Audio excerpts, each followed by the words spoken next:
Hey everyone, Quacking in the car, coming at you with our -5 video. I do apologize for the long hiatus. I got stuck with the holidays and then had issues with my recording software. So that's been fun. Anyways, I want to talk a little bit about Redstone. How much do you use it? How much do you not? Do you use it as needed? Do you use it when all possible? Um, do you color code your things? You just stick them on the ground? I do like to color code to some degree using wool, so I know kind of what circuits are for what, and I can kind of piece it together or play with it. I do use tutorials sometimes, often enough. I try to just play with it on my own and experiment. I find it more enjoyable that way, a little bit more satisfactory, and a little bit more knowledge on the comprehension of how all the mechanics work together. Another reason I use wool is often I build in areas that are tight and underground, like this. Small little area, underground, dirt and stone underneath.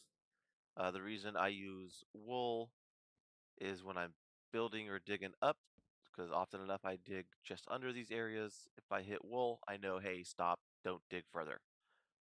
Sometimes the redstone builds are a little bit more crazy and chaotic and have a lot more components to them. This is a super smelter. I've got, I think, 32 furnaces tied to mine carts, triggered automatically when you put stuff in, counts it down, yada yada, and sets everything off in motion. Super-ish smelter. 16 furnaces on each side. You a little bit more manual usage, but still produces the same output. Sometimes it's a bit of overkill, like a bee farm with more collection and resources than I will ever need. Already, I could shut this thing down and probably be good for life, but we'll keep it running, keep the collection going. A lot of experimenting, just trying things in chunks and pieces. You know, there's no honey in there, but I learned that you click it, that the honeycomb will shoot up, which is why I have water flowing, and then mine carts down below to pick up stuff as it drives over it.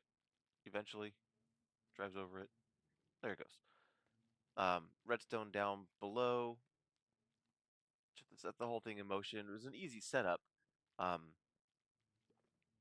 but just a lot of experimenting. Again, there's a lot of tutorials out there, really good redstoners like Mumbo Jumbo and others. I just enjoy playing with it. I enjoy troubleshooting. I like the satisfaction of having it come together and working. As I mentioned, I like to tinker and end up making a fully automated and self-producing mud farm for the most part.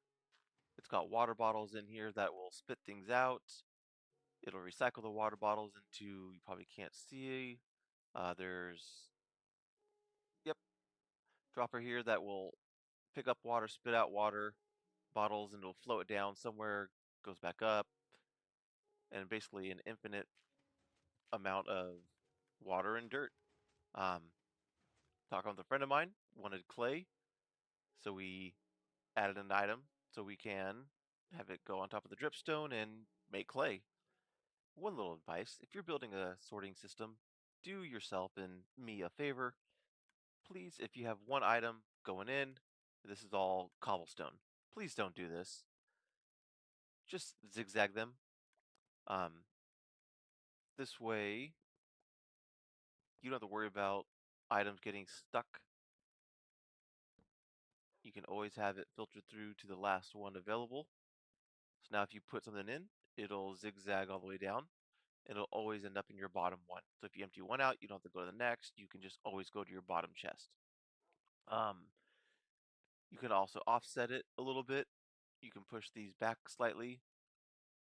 Well, actually, push this one out. I lied. You push this one out slightly,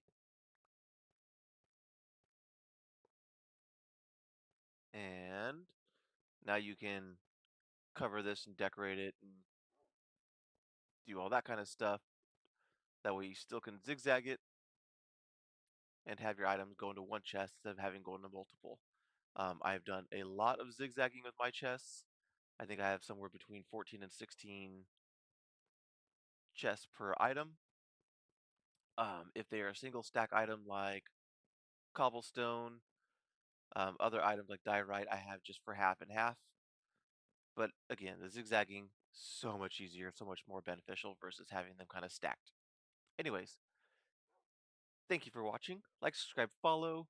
I'll be having another video come out soon, so that way we can get things back on track. Until then, let's keep the countdown going till we play.